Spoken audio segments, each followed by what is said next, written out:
Friends, அஸ்ஸலாமு அலைக்கும். பன்னா பப்பாய் வச்சு ஒரு அருமையான தொக்கு செய்யலாம். மருத்துவம் நிறைந்த தொக்கு செய்யலாம். வாங்க கிச்சனுக்கு போகலாம்.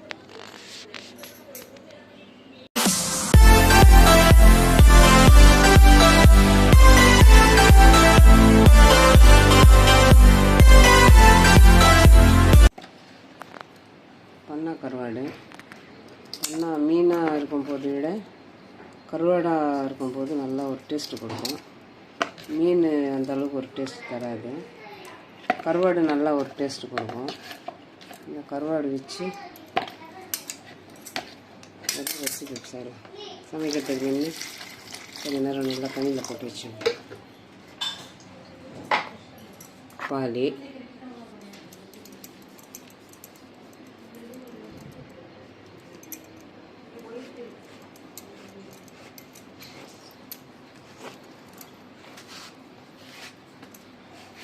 இந்த மாதிரி வெள்ளையாக இருக்கணும்.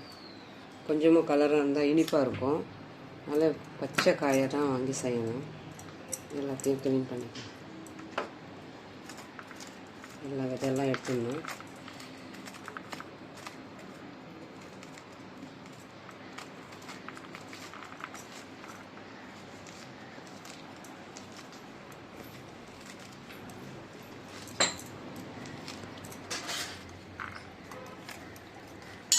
இந்த மாதிரி ஃபுல்லாக இதில் உள்ள விதையெல்லாம் எடுத்துடணும். இது நாட்டு பப்பாய், வீட்டுங்களில் காய்க்கும் இல்லையா, அதனால் இவ்வளோ விதை இருக்குது பாருங்கள். நல்ல ஒரு பப்பாளி கிடச்சிருக்கு.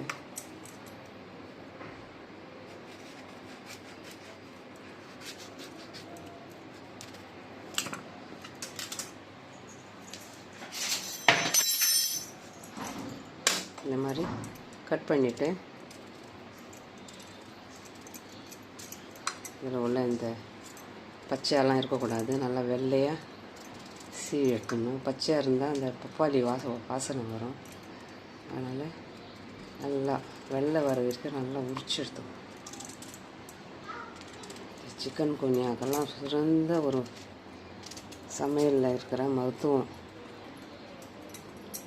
இந்த மாதிரி நல்லா வெள்ளையாக உரிச்சிட்டு இந்த மாதிரி இந்த சைஸில் இந்த சைஸில் இந்த மாதிரி இந்த கனம் இருக்கணும். இந்த கனம் இருக்கணும். மொத்தத்தையும் கட் பண்ணிக்கலாம். கட் பண்ணி அலசியாச்சு. இந்த ஷேப்பில் கட் பண்ணணும். இது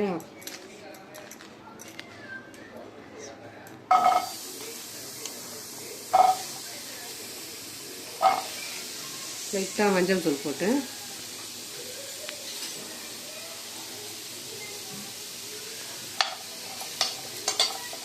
இந்த பச்சை வடை கண்டிப்பாக போகணும். பச்சை வடை மஞ்சள் தூள் போட்டு லைட்டாக அந்த ஆவி வர வரைக்கும் கொஞ்சம் இந்த மாதிரி ஃபஸ்ட்டு சமைக்கிறதுக்கு முன்ன இந்த மாதிரி நல்லா கலரி கொடுத்துக்கணும்.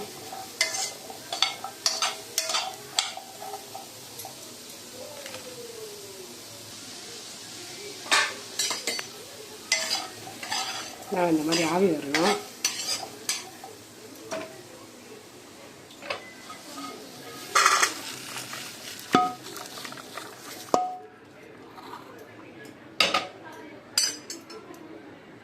இது 4 ஸ்பூன் கடலை எண்ணெய்.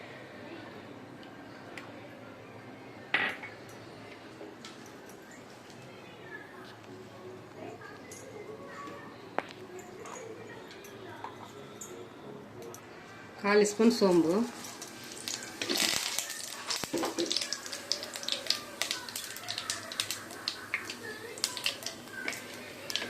ஒரு 2 கொத்து கருவேப்பிலை,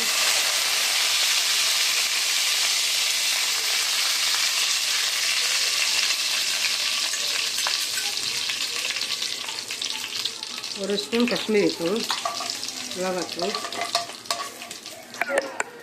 ஒரு பெரிய வெங்காயம், ஒரு பிடி சின்ன வெங்காயம்,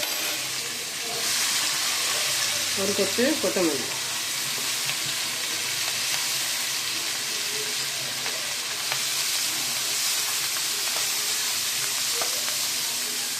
நல்லா வதங்கட்டும். வதங்கிடுச்சு. பெரிய ஸ்பூன்னு இஞ்சி பூண்டு பேஸ்ட்,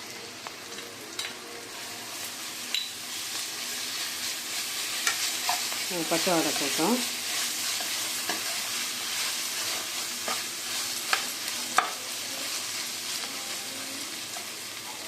நவீன் தக்காளி ஒரு 2. இந்த ரெசிபிக்கு நவீன் தக்காளி தான் போடணும், புளிப்பு இருக்காது. நாட்டு தக்காளி போட்டிங்கன்னா புளிப்பாயிடும். முடிஞ்ச வரைக்கும் நவீன் போட்டுக்கோங்க.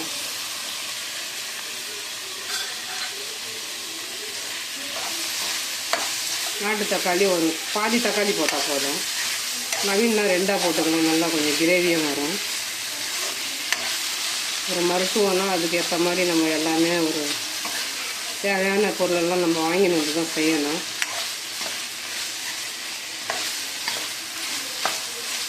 இந்த மாதிரி நாட்டு பப்பாய் தான் செய்யணும். நாட்டு பப்பாய்னா உங்களுக்கு நிறைய விதை இருக்கும் உள்ள. அந்த மாதிரி நீங்கள் கடையில் கேட்டால் தருவாங்க நாட்டு பப்பாய். இந்த காலத்தில் எங்கள் வீட்டு தோட்டத்தில் உள்ள பப்பாயை வச்சு இந்த மாதிரி ரெசிபி செய்வாங்க அம்மா. ஆனால் இப்போது அந்த இலையும் ஒரு மருத்துவம்னு சொல்லிட்டு யூஸ் பண்ணுறாங்க இப்போத்தி ஜெனரேஷனில். ஆனால் அப்போவே இதெல்லாம் சாப்பிடணும், இதெல்லாம் சாப்பிட்டா நல்லதுன்னு சொல்லிட்டு இந்த மாதிரி சமைச்சு தருவாங்க.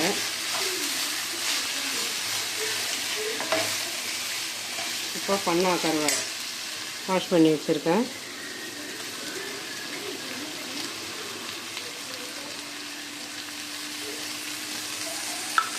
எல்லாத்துக்கும் சேர்த்து பண்ணாவிலையும் உப்பு இருக்கும், லைட்டாக உப்பு சேர்த்துக்கலாம்.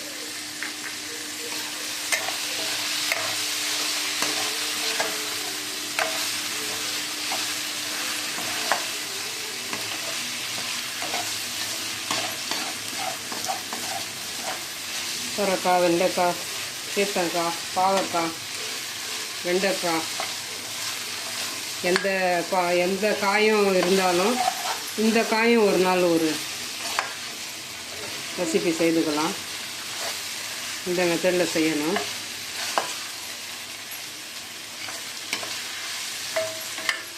அந்த காய்க்கான குணத்தன்மை வந்துடும். இந்த மாதிரி பச்சையாக இருக்கணும். கொஞ்சமாக கலர் மாதிரி இருந்தால் இனிப்பாக இருக்கும். ரொம்ப ரொம்ப பச்சையாக வெள்ளையாக இருக்கணும் காய். அந்த காயில் தான் நம்ம இந்த மாதிரி ஒரு ரெசிபி செய்யலாம். வாங்கும்போது நல்லா டைட்டாக இருக்கா காயாக இருக்கான்னு பார்த்து தான் வாங்கணும். கொஞ்சம் அழுத்துற மாதிரி இருந்தாலும் அது பழுத்த தன்மை இருக்கும். அதை பார்த்து வாங்கும்போது நான் இது போய்ட்டு டி நகர் மார்க்கெட்டில் கேட்டு வாங்கினேங்க. இதெல்லாம் வீட்டாண்டியே கிடைக்கிற பொருள், நம்ம தோட்டத்தில் இருக்கிற பொருள். இப்போ எந்த தோட்டம் இருக்குது, எந்த துறவு இருக்குது, எல்லாமே மார்க்கெட்டை தேடதான் இருக்குது. கொஞ்சம் நேரம் நல்லா எல்லாமே சேர்ந்து ஒரு ஸ்பூன் வீட்டு மிளகா தனியாத்தூள், சோம்பு, கருவேப்பிலை, தனியா, மிளகாய் எல்லாமே சேர்ந்துருக்கு இல்லையா. வீட்டு மிளகா தனியாத்தூள் எல்லாமே கொஞ்சம் நேரம் நல்லா கலந்து வதங்கட்டும். இந்த அளவுக்கு எல்லாமே மெல்ட் ஆன பிற்பாடு நம்ம வதக்கி வச்ச மஞ்சத்தூளில் பப்பாய்க்காய்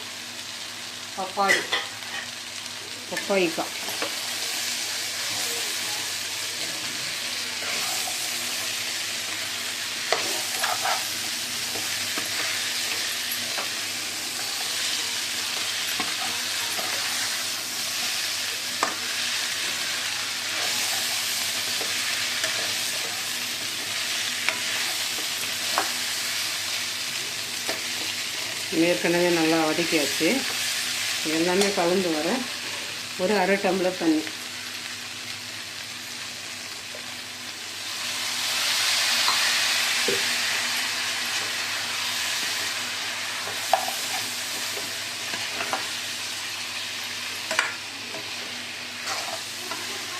ஒரே ஆவியில் வெந்துடும், ரொம்ப நேரம் வேக வைக்கக்கூடாது. கொஞ்சம் செக் பண்ணிக்கணும். ஒரு ஆவி வந்ததும் செக் பண்ணிக்கணும். வெந்துடுச்சான்னு பார்த்து அழுத்தி கொடுத்தீங்கன்னாவே தெரியும். நம்ம உருளைக்கிழங்கு எப்படி அழுத்துறோம் அந்த மாதிரி அழுத்தி பார்த்தீங்கன்னாவே வெந்துடுச்சு அப்படின்னு நம்ம கேஸ் ஆஃப் பண்ணிக்கணும். இன்னும் கொஞ்சம் அரை டம்ளர் சொன்னோம் இல்லையா, ஒரு டம்ளராக சேர்த்துக்கலாம். நல்லா கிரேவி வரும். இதால் ஒரு டம்ளர் போட்டு நல்லா கலந்துருந்தால் நல்லா தொக்கு மாதிரி நல்லா நல்லாயிருக்கும். எல்லாமே சேர்ந்து நல்லா உப்பெல்லாம் சரியாக இருக்கான்னு பார்த்துக்கணும்.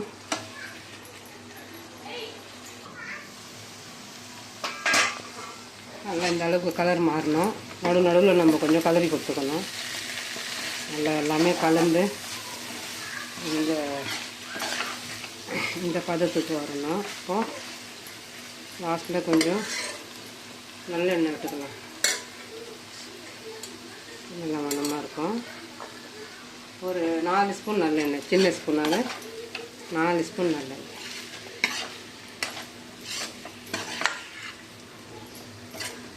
எல்லாமே கலந்து இந்த மாதிரி வரணும். இந்த காயுடைய கலர் இந்த மாதிரி மாறணும். கொஞ்சம் அழுத்தி பார்த்துட்டு செக் பண்ணிக்கணும். அழுத்தனா அப்படியே காய் வந்து இருக்கிறது தெரியணும். இந்த ஸ்டேஜில் கொஞ்சம் நல்ல எண்ணெய் போட்டுட்டு கேஸ் ஆஃப் பண்ணிவிட்டு சர்வ் பண்ணிக்கலாம். அவ்வளோதாங்க. ஒரு பப்பாளி காய் வச்சு ஒரு ரெசிபி. கண்டிப்பாக இது சிக்கன் குனியா, டெங்கு காய்ச்சல் இதுக்கெல்லாம் ஒரு மருத்துவம். இந்த மாதிரி ஒரு கருவாடு சேர்ந்து இந்த பப்பாளி காயம் வச்சு 2த்தையும் சேர்த்து நீங்கள் செய்து கொடுத்தீங்கன்னா ஒரு மருந்து சாப்பிட்ற மாதிரி ஒரு ஃபீல் வராது. தொடர்ந்து நம்ம ஒரு காய்கறி சாப்பிட்ற மாதிரி ஒரு ஃபீல் வரும். அதே சமயம் சாப்பிட்டுடுவாங்க. மருந்துன்னா தான் கொஞ்சம் தொந்தரவு பண்ணுவாங்க, வேணான்னு. இந்த மாதிரி நீங்கள் செய்து கொடுங்க. இந்த சிக்கன் குனியா, டெங்கு காய்ச்சல் வந்தவங்களுக்கு இந்த மாதிரி செய்து கொடுங்க.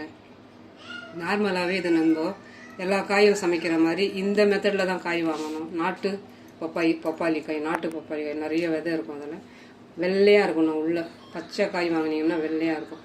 அந்த மாதிரி வாங்கி இப்படி ஒரு ரெசிபி செய்யுங்க. டேஸ்ட்டு பண்ணி பார்க்கலாம். ரொம்ப பழமையான ஒரு ரெசிபி எங்கள் அம்மா செய்து கொடுத்தது. நான் இன்றைக்கி ஒரு மெசேஜாக இருக்கட்டும். ஏன்னா இப்போது இந்த இலையெல்லாம் அரிச்சு கொடுக்குறாங்க. இந்த காய் வச்சு நீங்கள் இந்த மாதிரி சமைச்சு கொடுத்தீங்கன்னா கஷ்டப்படாமல் இப்படி சாப்பிடுவாங்க. இந்த வீடியோவில் போடணும், இது ஒரு மெசேஜாக கொடுக்கறது தானே நம்ம சேனலில், அதனால இது போட்டிருக்கேன். அருமையாக இருக்குது. இது பப்பாளி காயின்னு சொல்ல முடியாது, அந்த அளவுக்கு ஒரு டேஸ்ட்டு தரும்.